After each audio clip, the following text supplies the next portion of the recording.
So we're here on a beautiful Friday morning, end of July.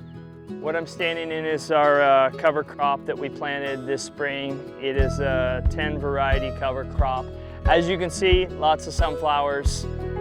We've got all sorts of cool stuff in here. There's radishes and Sudan grass and field corn and some clover. There's some millet in here. Ideal purpose of this is to create as much biomass as possible. So we want this just to be growing tall and nasty and thick of just great biomass, which is all going to go back into the soil via cows. So we're going to run the cattle in here.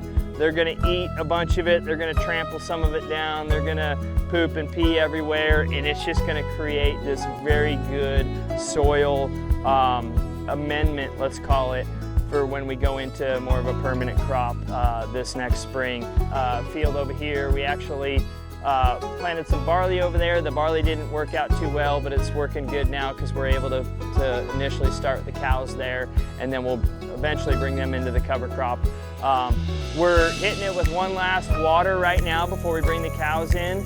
Another cool feature in this field is we put this pivot in this last spring, fall, spring. It was a big project. We've been wanting to do it for a lot of years because we've had issues with these wheel lines in here. They were just a bunch of them and had a kind of a mess. So this pivot has been a total game changer. Obviously it helps with these tall, thick cover crops too, because the pivot can go right through them. We wouldn't be able to do that with a wheel line.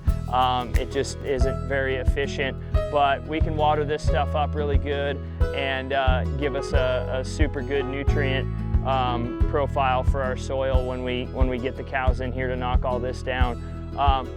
So I mean, there's other cool features of a cover crop. I know I've mentioned it before, but you know, the bug life you get from it. I mean, not only do the bees love all these sunflowers, but you look around and you just see multiple different species of bugs and spiders, and it's like you walk in here and it's like own ecosystem. I explained it to somebody the other day. It's almost like walking into the jungle and you're just hearing noises and you're hearing bugs, and there's just all sorts of life going on. So it's kind of fun to see, and super excited at what it's going to do for our soil, and really just happy that it turned out as good as it did.